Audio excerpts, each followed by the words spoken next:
ओम श्री गुरुदेव दत्त श्री स्वामी समर्थ. नमस्कार मित्रांनो, आपण मागील भागामध्ये अधिक मासातील उपवासाचे महत्त्व बघितले आणि कशा प्रकारे उपवास केला तर त्याचे कशा प्रकारे फळ मिळते हे आपण मागील भागामध्ये बघितले. आजच्या भागामध्ये आपण अधिक मासातील जे काही कार्य करतो त्याचे आपल्याला अधिकाधिक आणि फळ मिळावे यासाठी उद्यापन हे फार महत्त्वाचे असते. जे काही व्रत आपण अधिक मासात करतो त्या व्रताचे उद्यापन करणे हे गरजेचे असते, कारण उद्यापन केल्याशिवाय कुठलाही संकल्प हा फळास येत नाही. त्यामुळे आजच्या भागात आपण अधिक मासातील व्रताचे उद्यापन कसे करायचे हे बघणार आहोत. त्यासाठी तुम्ही जर चॅनलवर नवीन असाल तर चॅनलला सबस्क्राईब करायला विसरू नका आणि व्हिडिओ शेवटपर्यंत नक्की बघा. अधिक मासात पुरुषोत्तम श्रीकृष्ण व राधा यांची पूजा व्रत करताना ही नित्यनियमाने करावी. कृष्ण पक्षात चतुर्दशीच उद्यापन करावे.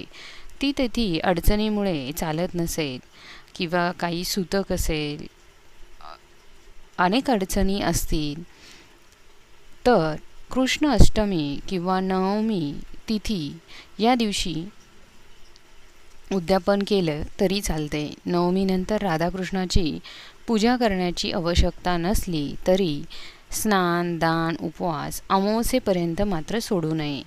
उद्यापनाच्या दिवशी 30 मेमन जेवायला घालावे.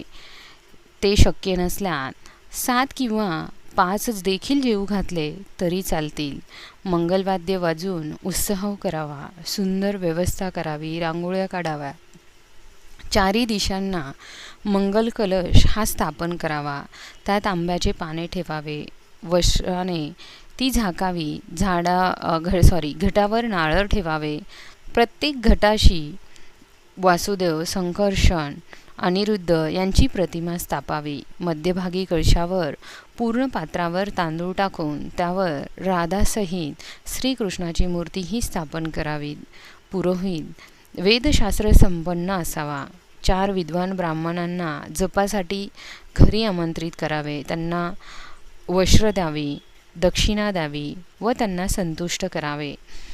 पत्नीसह आसनावर बसून स्वरोपचाराने पूजा करावी.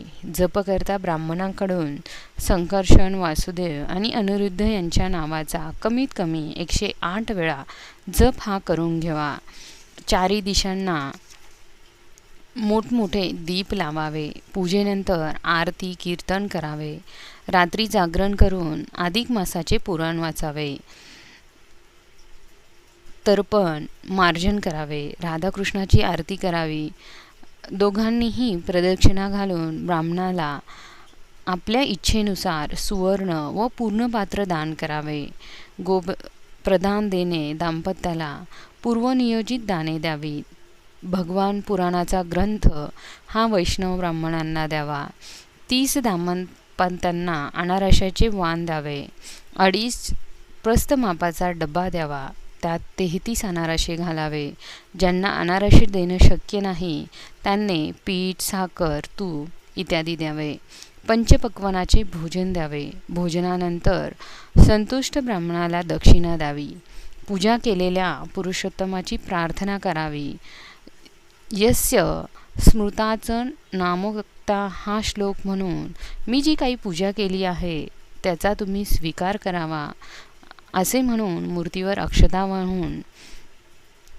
व्हाव्या. पूजा सांगणाऱ्या ब्राह्मणाला पूजा पदार्थांसही जी काही आहे ती समर्पित करावी.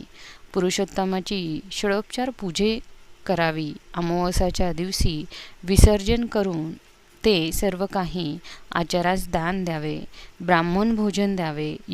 यथाशक्ती व्रत करणाऱ्याचे संकट हे दूर होतात. सुखे भोगून ते गोलोकात, त्रिलोकात त्रिकाल निवास करतात.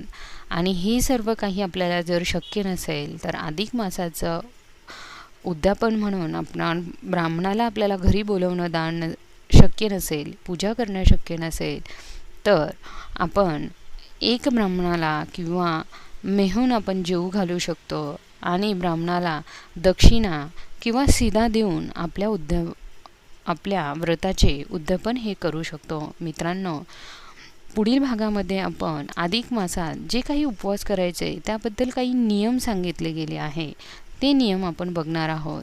त्यासाठी चॅनलला सबस्क्राईब करा. धन्यवाद.